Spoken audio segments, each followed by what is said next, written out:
Hi buddies வணக்கம் and welcome to my channel mister Praveenan. எந்த சேனல்ல இருக்க வீடியோ நீங்க புதுசா பார்க்குறீங்களா இருந்தா மறக்காம சப்ஸ்கிரைப் பண்ணி சப்போர்ட் பண்ணுங்க.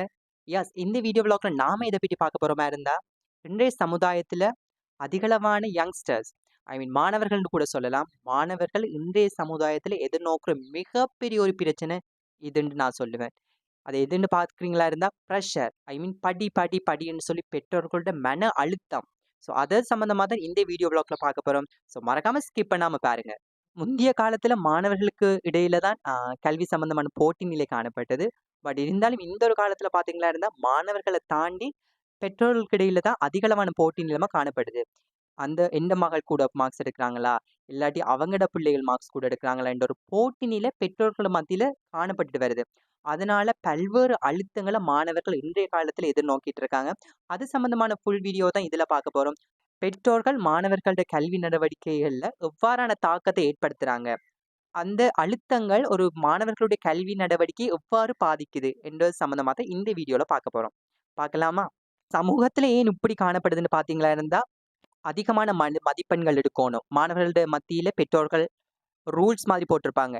அதிகமான மதிப்பெண்கள் எடுக்கணும். அத தாண்டி நீ டாக்டரா தான் வரணும். நீ என்ஜினியரா தான் வரணும். நீ நர்ஸா தான் வரணும்.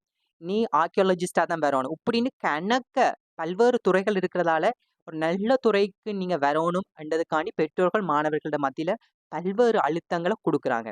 இது சரியா தவறான்னு அவங்களே யோசிப்பாங்கன்னு இல்ல. பட் கணக்கு ஒரு இடத்துல இது ஒரு பாதகமான ஒரு காரணியா தான் அமைஞ்சு வருது. ஸோ மாணவர்கள் எவ்வாறான அழுத்தங்கள முகம் கொடுக்குறாங்க? அதால என்னாறான தீமைகள் அவங்க பெற்றுக்கொள்றாங்க என்பதுதான் நாங்க பார்க்க போறோம். முக்கியமா இந்த ஒரு விடயத்துல எதிர்பார்ப்புன்னு சொல்லலாம். எதிர்பார்ப்பு. பெற்றோர்களுடைய எதிர்பார்ப்புகள் அனைத்துமே மாணவர்கள் பூர்த்தி செய்ய வேண்டும் என்ற ஒரு நோக்கம் தான் இங்க காணப்படுது. அதனால தான் நீ அப்படி பண்ணு, நீங்க இப்படி பண்ணுன்னு சொல்லி கணக்க மன அழுத்தத்த மாணவர்களிடம் மத்தியில திணிச்சு வாராங்க தற்போதைய கால பெற்றோர்கள். பார்க்கலாம். இன்றைய கால மாணவர்கள் மத்தியில அது எவ்வாறான தாக்கத்தை ஏற்படுத்துதுண்டு. அதுல முதலாவது தாக்கம் என்னன்னு பார்த்தீங்களா இருந்தா, மன அழுத்தம் மற்றும் கவலைகள் ஏற்படுது. மன அழுத்தம், கவலைகள் ஏன் ஏற்படுதுன்னு பார்க்கும்போது, பெற்றோர்கள் மாணவர்களுக்கு சொல்லியிருப்பாங்க. "நீ இந்த அளவு புள்ளி தான் பெறணும். நீ இப்படித்தான் ஸ்கோர் பண்ணணும். நீ இவங்கள விட அதிகமா ஸ்கோர் பண்ணணும்." இப்படி ஏகப்பட்ட சொல்லுவாங்க பெற்றோர்கள். ஆனா மாணவர்கள் இதனால என்ன செய்வாங்க? அந்த அவங்க பெற்றோர்கள் சொல்ற புள்ளிய விட குறைவா எடுத்தாலோ அவங்களோட எக்ஸ்பெக்டேஷன்ஸ் அவங்களோட எதிர்பார்ப்புகள குறைச்சா சரி, அடிக்கிறது, வீட்ல வந்து பேசுறது, தகாத வார்த்தை பிரயோகங்கள் அவங்களோட செயற்பாட்டு மூலமாக மாணவர்களுக்கு வெளிப்படுத்தும்போது, மாணவர்களுக்கு என்ன ஆகும்? ஒரு மன அழுத்தம் மற்றும் அவங்களுக்கு கவலை உருவாகும். ஏன் அம்மா இப்படிலாம் பிரஷர் பண்றாங்களே, வீட்டார்கள் இப்படி செய்கிறாங்களே, இப்படி சொல்றாங்களேன்னு சொல்லி மாணவர்களோட மனநிலை பாதிக்கப்பட்டு, கல்வி நடவடிக்கைகள் பாதிக்கப்படுவதற்கான அனைத்து நிலைகளுமே காணப்படுது. அங்க உருவாகுது. அந்த மாணவர்களுக்கு அவ்வாறான ஒரு நிலைமை உருவாகுறதுக்கு முதலாவது மிகப்பெரிய காரணம் பெற்றோர்கள். ஸோ பெற்றோர்கள் முக்கியமா தெரிஞ்சு கொள்ளணும். இது எப்படி நடக்குதுண்டு. ஓகே, 2வது காரணி என்னன்னு பார்த்தீங்களா இருந்தா, தனிப்பட்ட விருப்பங்கள், புறக்கணிப்பு.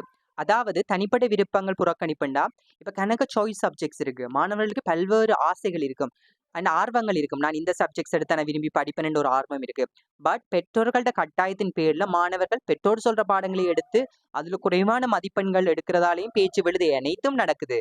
அதனால மாணவர்களோட ஆசைகள் அந்த ஒரு இடத்திலே புதைந்து போகுது.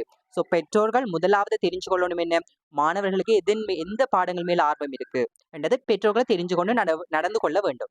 அடுத்தது இத தாண்டி சில பேருக்கு டாக்டர்ஸ், இன்ஜினியர்ஸ தாண்டி நர்ஸ்ல இன்ட்ரெஸ்ட் இருக்கும். ஒவ்வொரு ஃபீல்டுக்கு இன்ட்ரெஸ்ட் இருக்கும். சில பேருக்கு டாக்டர் ஆக விருப்பம், சில பேருக்கு ஆக விருப்பம் இல்ல. சில பேருக்கு என்ஜினியரிங் படிக்க ஆசை. கணக்க சிச்சுவேஷன்ஸ் இருக்கும். ஸோ அப்படி இருக்கிற ஒரு சந்தர்ப்பத்துல பெற்றோர்கள் ஃபோர்ஸ் பண்ணுவாங்க. "நீ இதுதான் படிக்கோணும். நீ இந்த துறை தான் எடுக்கோணும். அப்படி இல்லாட்டி நீ வீட்ல இருக்க தேவையில்ல." இவ்வாறு பெற்றோர்கள் மாணவர்கள ஃபோர்ஸ் பண்றதால, அங்க மாணவர்களோட ஆசைகள் அனைத்துமே புறக்கணிக்கப்படுது. 3வது பாதகமான விளைவு என்னன்னு பார்த்தோமா இருந்தா, தன்னம்பிக்கை குறைவடைகிறது. மாணவர்களோட தன்னம்பிக்கை குறைவடையுது. ஏன்? ஒப்பிடுறாங்க. "நீ அவங்கள விட குறைவா எடுத்துட்ட. ஸோ நீ இதுக்கு சரிப்பட்டு வர மாட்ட." நீ இவ்வளவு மட்டம் தட்டி கதைத்து ஒரு மாணவர்களோட மனநிலைய பாதிக்கிற வண்ணம் பேசிட்டு இருக்காங்க பெற்றோர்கள் இன்றைய காலத்துல. அதனால மாணவர்களுடைய தன்னம்பிக்கைகள் முழுவதுமே உடைக்கப்பட்டு, அவர்கள் ஏனோ தானோன்ற ஒரு கல்வி நடவடிக்கைகள் பாதிக்கப்படுற அளவுக்கு ஒரு காரணியா இருக்குது. ஸோ தயவு செஞ்சு அப்படி யாருமே பண்ணாதீங்க பெற்றோர்களே. விளங்குதா? கடைசி காரணி என்னன்னு பார்த்தீங்கன்னா, மனநிலை பாதிப்படையுது. அதாவது குறைந்த ரிசல்ட்ஸ் எடுத்தாலோ, அவங்களால முடியாத சந்தர்ப்பத்தில பெற்றோர்களுடைய எதிர்பார்ப்ப அவங்க ஐ மீன் பூர்த்தி செய்ய முடியாத சந்தர்ப்பத்துல அவங்க தற்கொலைக்கான முடிவுகளையும் எடுக்குறாங்க. கணக்கு நடந்திருக்கு. இலங்கை நாடு மட்டும் இல்லங்க. ஒட்டுமொத்த உலகத்திலேயே இவ்வாறான செயற்பாடு நடந்து கொண்டிருக்குது.